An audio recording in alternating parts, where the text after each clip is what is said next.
Good morning friends. मैं doctor V K Mishra from gastro liver hospital Swaroopnagar Kanpur. जहां तक chronic nausea का सवाल है या लगातार जी मिचलाने का सवाल है, आज मैं इसके बारे में बात करूंगा कि ये जो लगातार जी मिचलाता है इसके क्या रीजंस हो सकते हैं। ये साइंटिफिक डेलिब्रेशन है। मैं आपसे रिक्वेस्ट करूंगा इस चैनल को सब्सक्राइब करें एंड इस वीडियो को शेयर करें।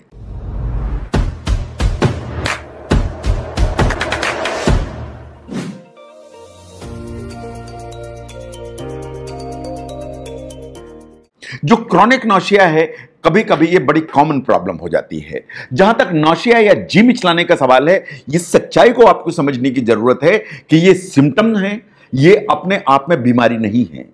जो क्रॉनिक नौशिया है या लगातार जी मिचलाने का सवाल है, ये कभी कभी अंडरलाइंग बहुत सारी जो सीरियस प्रॉब्लम है उनका इंडिकेशन हो सकता है। ये जो लगातार जी मिचलाना है, ये वास्तव में जो पाचन तंत्र है या डाइजेस्टिव सिस्टम है, इसकी प्रॉब्लम का इंडिकेशन हो सकता है। ये कभी कभी दूसरे सिस्टम की प्रॉब्लम का इंडिकेशन भी हो सकता है। तो आज जो क्रॉनिक नौशिया होता है या लगातार एक लो ग्रेड जी मिचलाने की प्रॉब्लम है, इसको साइंटिफिकली एनालाइज करने की कोशिश करेंगे हम। Now number 1 is the GERD या जिसे कहते हैं गैस्ट्रोइसोफेजियल रिफ्लक्स डिजीज। हमारी जो खाने की नली है और खाने की थैली है, इसके बीच में एक वाल्व होता है। जब मैं खाना खाता हूं तो खाना अंदर जाता है, वाल्व खुलता है, खाना पेट के अंदर चला जाता है, वाल्व बंद हो जाता है। फिर मैं दोबारा खाना खाता हूं या कौर निगलता हूं तो ये वाल्व खुलता है, वो नीचे चला जाता है। तो कोई भी चीज खाने की थैली से खाने की नली के में वापस नहीं आती है। मैं खाना खाने के बाद अगर शीर्षासन भी लगा दूं तो भी खाने की थैली से खाना की नली में कभी खाना वापस नहीं आ सकता है। इसलिए कि ये जो वाल्व है, ये एक्चुअली वन वे ट्रैफिक है। चीज यहां से यहां जा सकती है, यहां से यहां नहीं आ सकती। सिर्फ इमरजेंसी में कभी कभी खुल जाती है, जैसे वॉमिटिंग होना है तो ये टू वे ट्रैफिक हो जाएगा। अदरवाइज ये जो वाल्व है, जिसे लोअर ईसोफेजियल स्फिंक्टर कहते हैं, ये वन वे ट्रैफिक है। चीज ऊपर से नीचे जा सकती है, नीचे से ऊपर नहीं आ सकती। अगर ये वाल्व डैमेज हो गया, अगर ये डैमेज हुआ तो खाने की थैली से जो इसके कंटेंट है खाने की थैली में, चाहे वो एसिड हो, खाने का मटेरियल हो, लिक्विड हो, वो पलट पलट के खाने की नली में आएंगे। अगर खाने की नली में आएंगे तो खाने की नली की इंसाइड लाइनिंग को डैमेज करेंगे, और डैमेज करेंगे तो आपको लगातार जी मिचलाना, खाने की नली में जलन होना, चेस्ट में पेन होना, ये तीनों सिम्टम्स आएंगे। तो अगर परसिस्टेंट नौशिया आपको परसिस्ट करता है या जी मिचलाता है और साथ में यहां पे जलन है, तो एक बात ध्यान से सोचिए कि कहीं आपको GERD की प्रॉब्लम तो नहीं है। The second one is the peptic ulcer disease. जब हम पेप्टिक अल्सर की बात करते हैं तो बात करते हैं ड्यूरनल अल्सर की और गैस्ट्रिक अल्सर की। ये दोनों वास्तव में ज्यादा एसिड बनने के चलते खाने की जो थैली है या खाने की थैली के आगे के हिस्से में छोटे छोटे से घाव हो जाते हैं, जिन्हें पेप्टिक अल्सर कहते हैं। तो पेप्टिक अल्सर किसी भी वैरायटी का हो, चाहे गैस्ट्रिक अल्सर हो, चाहे ड्यूरनल अल्सर हो, ये पेट में दर्द लेके आएगा, ये पेट में जलन लेके आएगा, इन परसिस्टेंट नौशिया लेके आएगा, लगातार आपको जी मिचलाता रहेगा। तो अगर आप लगातार जी मिचला रहे हैं, साथ में ये भी सिम्टम्स आ रहे हैं, तो आपको अपने डॉक्टर से कंसल्ट करने की जरूरत है कि कहीं कोई पेप्टिक अल्सर जैसी प्रॉब्लम तो नहीं है। Now the third one is the gastroparesis. जो भी मैं खाना खाता हूं वो खाने की थैली में पहुंचता है, और खाने की थैली का काम है को उसको एसिमिलेट करके इंटेस्टाइन में ट्रांसफर करे। ये जो ट्रांसफर करने की प्रोसेस है, ये वास्तव में 3 से 4 घंटे में कंप्लीट हो जाती है। लेकिन देयर आर सर्टेन प्रॉब्लम्स जिसमें खाने की जो थैली है, इसकी मांसपेशी या नसों में प्रॉब्लम हो जाती है, जिसके चलते खाने की थैली बहुत आसानी से इन कंटेंट्स को इंटेस्टाइन में ट्रांसफर नहीं कर पाती है। अगर ये इंटेस्टाइन में ट्रांसफर नहीं कर पाएगी, इसे कहते हैं गैस्ट्रोपैरेसिस, क्योंकि स्टमक के जो मसल्स एंड नर्व्स हैं वो प्रॉपर काम नहीं कर रही, जिससे खाने की थैली जो है अपने कंटेंट्स को इंटेस्टाइन में ट्रांसफर नहीं कर रही। तो जो कंटेंट खाने की थैली में 3 से 4 घंटे में आगे बढ़ जाना चाहिए, वो 6 से 8 घंटे तक रखा हुआ है। अगर खाने की थैली में 6 से 8 घंटे तक रखा रहेगा तो आपको लगातार जी मिचलाएगा, उल्टी जैसा मन करेगा, इन कभी कभी वॉमिटिंग होने का डर रहेगा।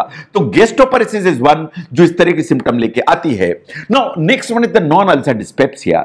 इसे फंक्शनल डिस्पेप्सिया भी कहते हैं, जिसमें खाने की जो थैली है इसमें कोई अल्सर जैसी बीमारी नहीं है। इट इज नॉट नेसेसरी कि एसिड की अमाउंट ज्यादा हो। यह वास्तव में फंक्शनल डिस्पेप्सिया या इरिटेबल बाउल सिंड्रोम की पूरी एक पिक्चर है, जिसमें इस तरह के सिम्टम्स आ जाते हैं। यह जो इस तरह का डिस्कंफर्ट यहां होता है वो 2 तरह का हो सकता है। एक हो सकता है जिसमें पेट बहुत फूला हुआ महसूस होता है, जिसे कहते हैं पोस्ट प्रेंडियल डिस्कंफर्ट, या ये पेन भी हो सकता है और उसके साथ हमेशा कभी कभी लगातार परसिस्टेंट नौशिया या जी मिचलाने की प्रॉब्लम हो सकती है। तो अगर इस तरह के कोई सिम्टम्स हैं तो शायद आपको अपने डॉक्टर से कंसल्ट करने की जरूरत है। Now look at the pseudo obstruction. जो इंटेस्टाइन है वास्तव में गले से लेकर लेट्रिन के रास्ते तक एक पाइपलाइन है। ये जो पाइपलाइन है कभी कभी इसमें रुकावट जैसे सिम्टम होते हैं, जबकि वास्तव में रुकावट होती नहीं है। इसे कहते हैं intestinal pseudo obstruction, in the sense कि रुकावट नहीं है लेकिन लक्षण पूरे के पूरे रुकावट जैसे हैं। आप इन्वेस्टिगेट करिए तो रुकावट मिलेगी नहीं, लेकिन पूरे के पूरे जो सिम्टम्स हैं वो रुकावट के हैं। अगर ऐसा है तो आपको लगातार जी मिचलाएगा, आपको परसिस्टेंट नौशिया होगा, इन कभी कभार वॉमिटिंग आने का डर भी होगा अगर ये इंटेस्टिनल सूडो ऑब्स्ट्रक्शन परसिस्ट कर रहा है तो। Now look at the problems which are related to brain. जो ब्रेन है उसमें बहुत सारे सेंटर्स ऐसे हैं जो हमारे डाइजेस्टिव सिस्टम को कंट्रोल करते हैं या डाइजेस्टिव प्रोसेस को कंट्रोल करते हैं। अगर ये जो ब्रेन के जो एरियाज हैं उनमें डिसफंक्शन है तो डाइजेस्टिव प्रोसेस अफेक्टेड होती है। इसे कहते हैं ऑटोनॉमिक डिसफंक्शन। अगर ऑटोनॉमिक डिसफंक्शन होगा, ब्रेन के उन एरिया से प्रॉब्लम होगी तो डाइजेस्टिव जो प्रोसेस है वो अफेक्टेड होगी, और डाइजेस्टिव प्रोसेस अगर अफेक्टेड होगी तो लगातार जी मिचलाएगा या मॉर्निंग टाइम में जी मिचलाएगा, इन आपको लगातार ऐसा लगेगा कि कहीं वॉमिटिंग तो नहीं हो जाएगी। Now look at the headaches. जो अलग अलग सिर में दर्द होते हैं उनमें से migraine is the most common.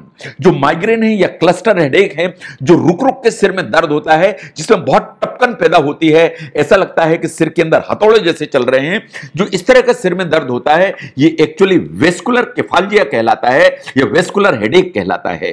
तो इस तरह के जो सिर में दर्द हैं, माइग्रेन के हेडेक हैं, वेस्कुलर हेडेक्स हैं, क्लस्टर हेडेक्स हैं, ये वास्तव में जी मिचलाना, उल्टी का जो सेंसेशन है उसको लेके चलते हैं। तो अगर लगातार नौशिया परसिस्ट कर रहा है, इन अनइजीनेस भी परसिस्ट कर रही है हेड में, तो आपको माइग्रेन पर विचार करने की जरूरत है। ऐसे ही बहुत लोगों को ऐसा होता है कि जब लेट के उठ के बैठते हैं तो अचानक से आंख के आगे अंधेरा आ जाता है। आंख के आगे अंधेरा आ जाता है, ये जो दिल की धड़कन है वो तेज हो जाती है, इन जी मिचलाने लगता है। ये जो इस तरह के जो सिम्टम्स हैं ये आते हैं पोस्चरल ऑर्थोस्टैटिक टैकिकार्डिया सिंड्रोम में।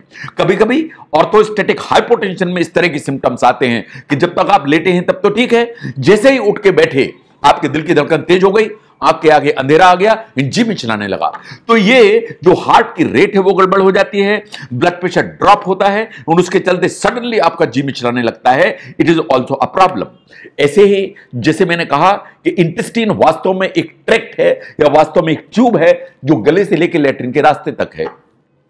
इस पूरी की पूरी ट्यूब में कहीं भी कोई भी रुकावट होगी, चाहे वो खाने की थैली के आगे रुकावट हो जिसे कहते हैं गैस्ट्रिक आउटलेट ऑब्स्ट्रक्शन, चाहे वो छोटी आंत में रुकावट हो जिसे कहते हैं स्मॉल इंटेस्टिनल ऑब्स्ट्रक्शन, चाहे वो बड़ी आंत में रुकावट पैदा होने लगे जिसे कहते हैं कोलोनिक ऑब्स्ट्रक्शन, किसी भी स्टेज पर कहीं भी कोई भी रुकावट के सेंस हमें लक्षण आएंगे तो जी मिचलाना सबसे कॉमन एंड अर्ली सिम्टम है जो आना चालू होगा।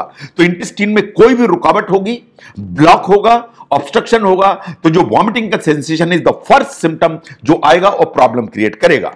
नाउ जब भी जी मिचलाता है परसिस्टेंट तो वो हमेशा पाचन तंत्र या डाइजेस्टिव सिस्टम से नहीं आता, और भी बहुत सारे एरियाज हैं जहां से आ सकता है, उनके बारे में आपको ध्यान से समझने की जरूरत है।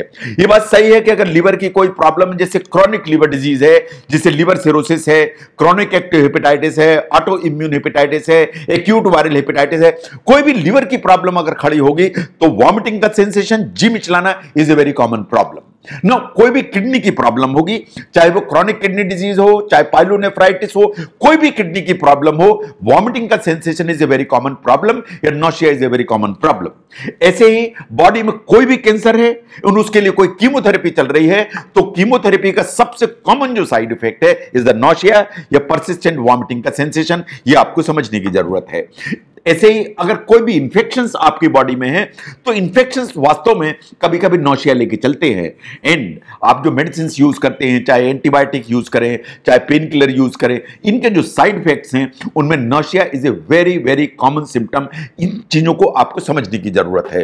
नो जब भी आपको क्रॉनिक नौशिया होता है या लगातार जी मिचलाना की प्रॉब्लम होती है तो वास्तव में आपको अपनी आंखें खुली करके अपने बॉडी के अंदर को एक बार पहचानने की जरूरत है है कि किस एरिया में कहां से प्रॉब्लम हो सकती है। जो इस तरह की जो परसिस्टेंट या क्रॉनिक नौशिया है, ये वास्तव में पेट में या जो पेल्विक ऑर्गन्स हैं उनमें प्रॉब्लम के चलते हो सकती है। चाहे वो इन्फेक्शन हो, ट्यूमर हो, कोई भी चीज हो, तो पेट के अंदर या पेल्विक ऑर्गन्स उनमें प्रॉब्लम हो तो क्रॉनिक नौशिया की प्रॉब्लम आएगी। प्रेगनेंसी अर्ली फेज में, पर्टिकुलरली इनिशियल 3 मंथ्स, जो नौशिया है या वॉमिटिंग है, is a very common problem. अगर आपके कान में कोई प्रॉब्लम है, आपके इनर ईयर में कोई प्रॉब्लम है, तो यह वास्तव में आपका जो बैलेंस है वो गड़बड़ हो जाएगा, हल्का सा चक्कर आने लगेगा। तो बैलेंस गड़बड़ होगा, चक्कर आएगा, तो नौशिया डेवलप हो जाएगा। तो अगर आपको नौशिया हो रहा है, आपको जो ना कानों में कुछ आवाज आ रही है या सुनाई देने में प्रॉब्लम हो रही है या ईयर में पेन है, तो ये आपको ध्यान देने की जरूरत है कि कहीं इनर ईयर में प्रॉब्लम तो नहीं है। अगर there is problem in the brain या ब्रेन की तरफ जो फ्लूइड होता है चारों तरफ, जिसे कहते हैं स्पाइनल फ्लूइड, उसमें अगर प्रॉब्लम है तो आपको एक परसिस्टेंट नौशिया या वॉमिटिंग का सेंसेशन आएगा। अगर ऐसा होगा तो उसके साथ सिर में दर्द, चक्कर, दूसरे भी सिम्टम्स आएंगे, तो आपको ब्रेन पे ध्यान देने की जरूरत है। ऐसे ही जैसे मैंने अभी कहा कि क्रॉनिक सिस्टमिक डिजीजेस हैं, चाहे वो किडनी की हो, चाहे वो लिवर की हो, जो भी ऐसी लंबे चलने वाली प्रॉब्लम्स हैं, बीमारियां हैं, वो वास्तव में एक लगातार जी मिचलाने की प्रॉब्लम या क्रॉनिक नौशिया उसको लेके चलती हैं। ऐसे ही अगर किडनी में कोई इंफेक्शन से, पर्टिकुलरली यूरिनरी ट्रैक्ट इंफेक्शन, ये बहुत कॉमन रीजन है जिसके चलते आपको परसिस्टेंट या लगातार नौशिया होगा।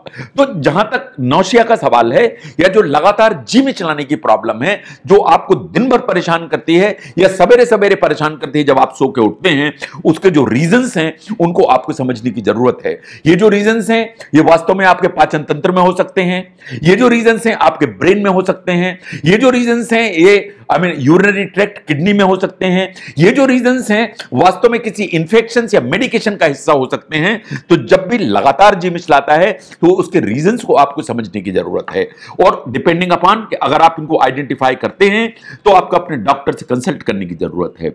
तो जहां तक क्रॉनिक नौशिया या लगातार जी मिचलाने की प्रॉब्लम है, ये कभी कभी सीरियस मेडिकल प्रॉब्लम की तरफ इंडिकेट करती है। अगर इसको समझने में ये वीडियो आपको हेल्प करता है तो जरूर शेयर करें। मैं doctor V K Mishra from gastro liver hospital, Swaroopnagar, Kanpur. Thank you very much.